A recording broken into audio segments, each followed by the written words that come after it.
bồng bềnh mây trắng thấp thoáng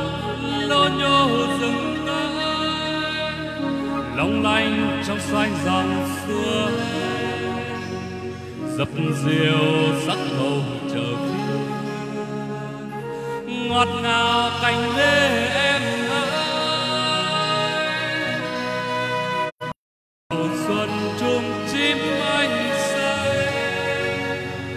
ngập ngừng sương răng lối phố xôn xao nhịp bay đưa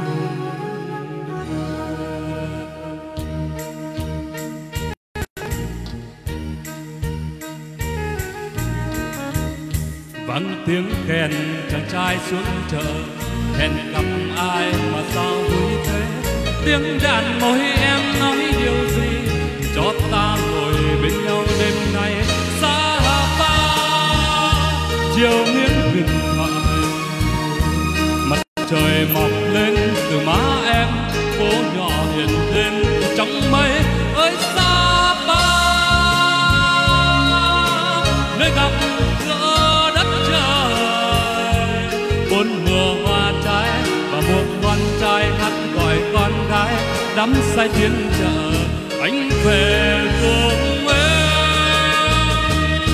bằng tiếng khen chàng trai xuống chợ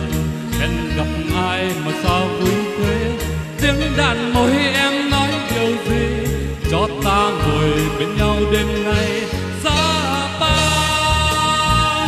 chiều nghiêng huyền thoại mặt trời mọc lên từ má em phố nhỏ hiện lên từ trong mây ơi xa ba nơi gặp gỡ đất trời bốn mùa hoa trái và một con trai hát gọi con gái vẫn vương bao người hãy về cùng xa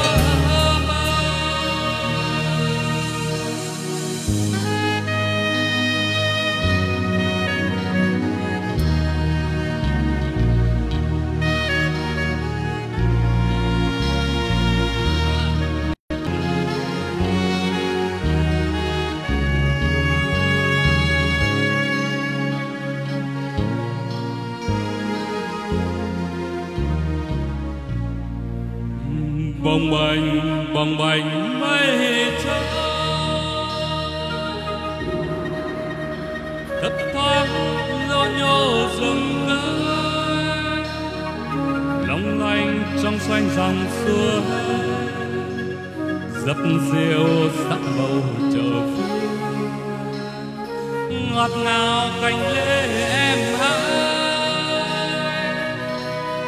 đào xuân chuông chim anh say ngập ngừng sương răng lối phố xôn xang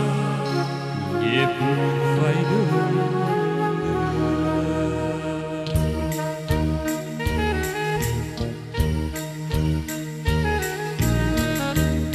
vang tiếng kèn chàng trai xuống chợ hẹn gặp ai mà sao vui thế tiếng đàn môi em nói điều gì cho ta ngồi bên nhau đêm nay xa ba chiều nghiêng huyền thoại mặt trời mọc lên từ má em phố nhỏ hiện lên trong mây ơi xa ba nơi gặp gỡ đất trời